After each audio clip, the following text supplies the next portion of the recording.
billion pesos ang drug transaction ni na Dwayne, Don Silvio, at Don Paco.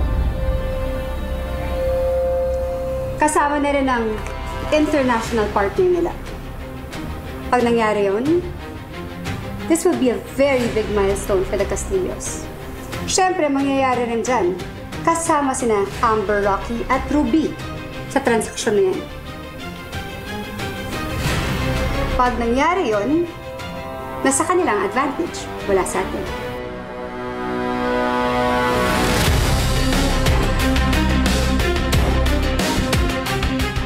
We cannot let this happen.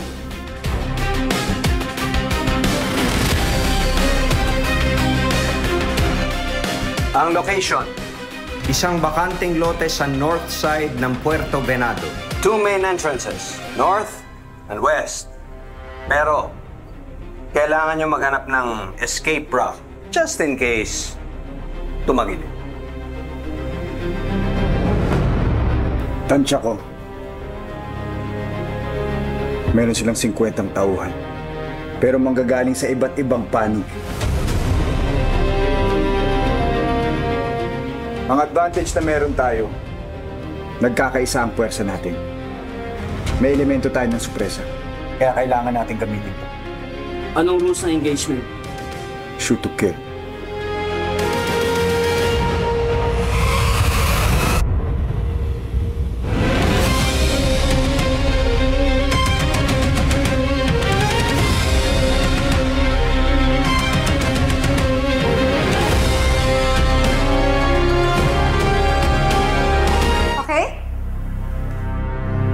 Magkita lang tayo sa location.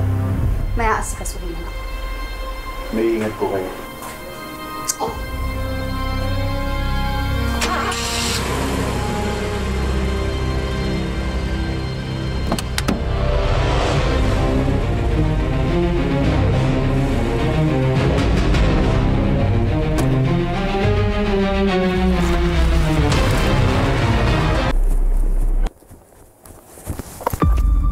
Ano ginagawa mo dito? Sino nagpapasok sa'yo dito? Pinadala ka siguro ni Ruby, na ate mo, no? Hindi. Pumunta ako dito mag-isa. At alam ko rin ang ginawa niya sa'yo. At nakwento niya sa akin. Siyang dahilan kung ba't ka nakulong.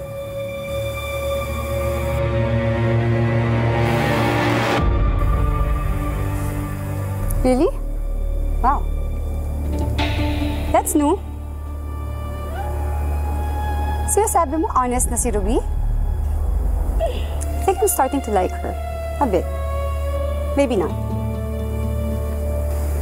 So siguro naman, alam mo kung anong sinapit kong paghihirap sa kamay ng kapatid mo. Diba? Akala ko, inabandon mo ako.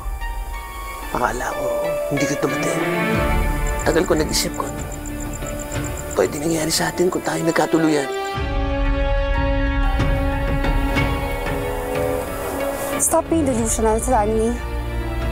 Sayang yung brain cells mo. Tsaka kung ako sa'yo, mag-move on ka na. Tama ko, nakapag-move on. Ganda ko, di ba? Diamond! Huwag mo akong lalapitan.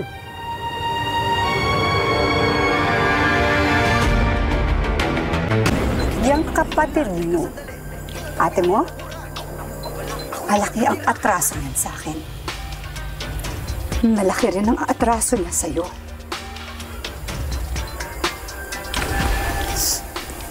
Higit sa lahat, malaki ang atraso niya sa anak natin.